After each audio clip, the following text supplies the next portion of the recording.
What ghosts lie hidden in the archives of espionage? What story might an unassuming item yield when placed under the right light? I'm Alice Loxton, and this is a history of the world in spy objects from Spyscape Studios.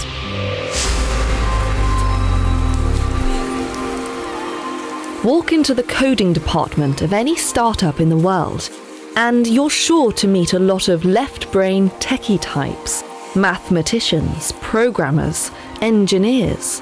But well into the 20th century, code breaking fell under the domain of linguistics. People who were naturally good at learning languages were typically the ones recruited to translate coded messages into intelligible information. That all changed between the two world wars, thanks to one vastly powerful spy object, a complex, secure, seemingly unbreakable cipher machine that changed the encryption game forever. Enigma is one of the most famous code machines of all time. It was used by the German military in World War II to send secret messages to each other. If the Allies can break that German code in World War II, they'll be able to read all those German secrets, which is going to be very important. With the introduction of the Enigma machine in the 1920s, cracking codes was no longer considered a matter of translation. Suddenly, code breaking was a job for mathematicians. Which is why, to introduce this extraordinary historical object, we've turned to an expert who's particularly good with numbers. Hi, I'm Dr. James Grime, and I am a speaker of mathematics, and I go around the world and tell everyone about how codes and code breaking work. Code breaking is one of the most exciting uses of mathematics. So when I want to tell people about mathematics, it's one of the more exciting, exotic uses, and it touches on every aspect of maths at some point. Years ago, Cambridge University tasked James with running an initiative called the Enigma Project. James would go out on the road with a borrowed Enigma machine to illustrate the practical importance of learning mathematics. A decade on, he is still quite often found with an Enigma by his side. An unassuming brown wooden box that opens up to reveal something that looks a bit like an old-fashioned typewriter. So it has a keyboard, first of all, where you can type your messages. And then above the keyboard, where you would normally have the paper and the carriage of a typewriter, there is another set of letters.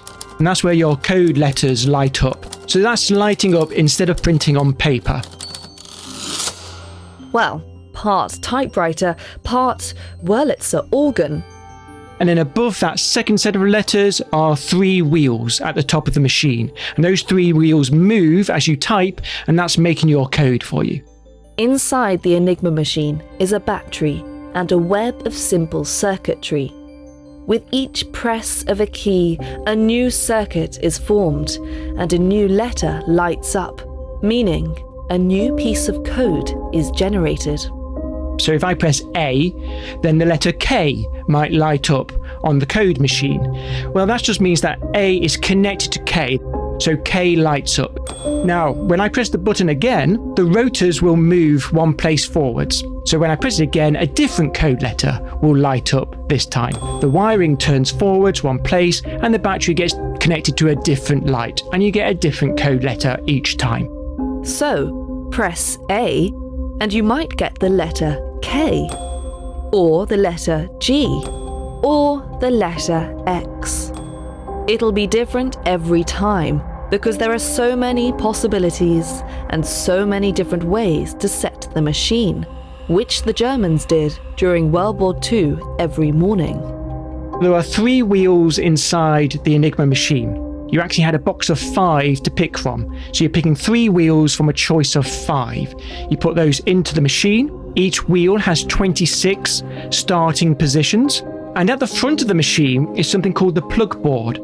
So the plug board is like an old-fashioned telephone switchboard, if you've ever seen those. And so we have 10 wires at the front of the machine, and if you move the position of those wires, that changes the code as well. All right, James, crunch the numbers for us. Altogether, total number of ways of setting up the Enigma is 158 million possibilities. By which I mean it's 158 with another 18 zeros after it. That's more possibilities than there are grains of sand on Earth. It's a ridiculous number, far too many to check. That's the genius of the Enigma. Seemingly infinite possibilities and no discernible pattern. That's what made the code nearly impossible to crack. But the Enigma only remained enigmatic for so long. Strangely, Enigma is so famous because it was broken.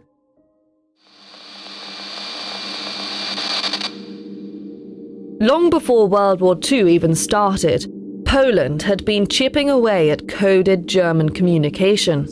And way before a certain English codebreaker got his hands on the puzzle.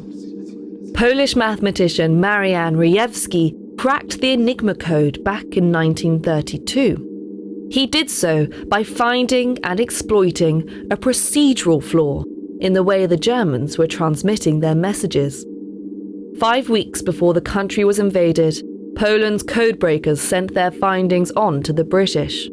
They, in turn, made a discovery that would prove invaluable to the Allied powers, even as the Germans continued to adjust their ways of working.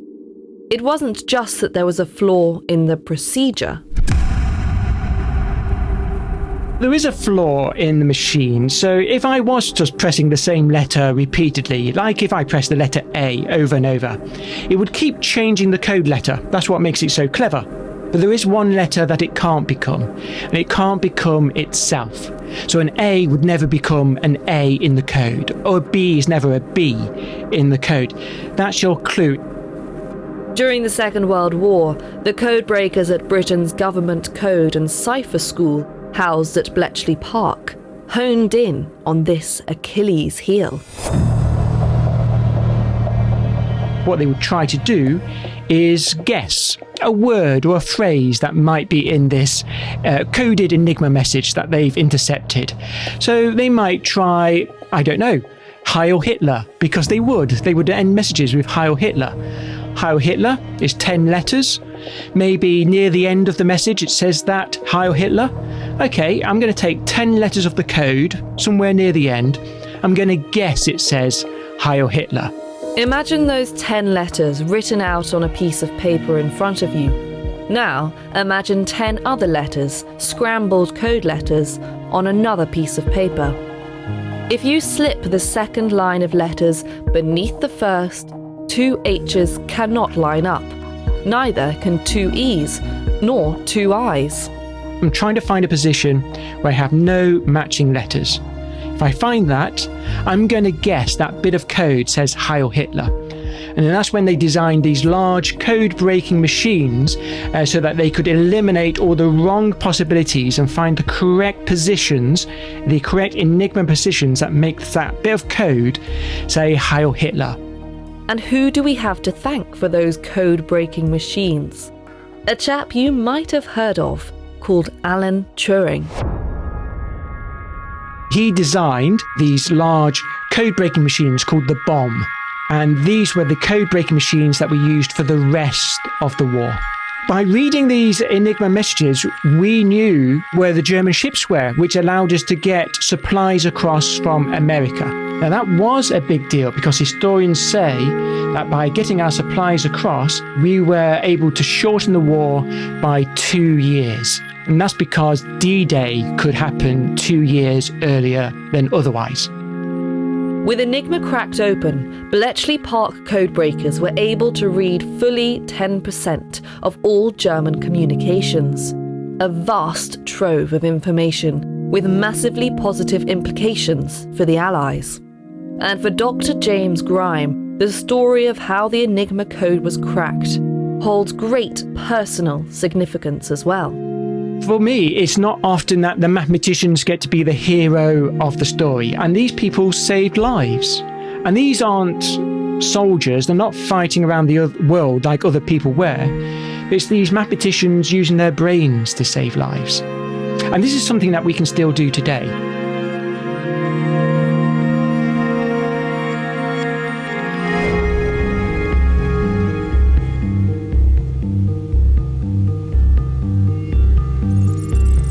I'm Alice Loxton. More secrets await in the next episode of A History of the World in Spy Objects from Spyscape Studios. If you like this podcast, please give it a 5-star rating or leave a review. Ratings and reviews help other people discover the series and help us bring you more episodes like this one. Or why not forward the podcast to a friend? And thank you for listening.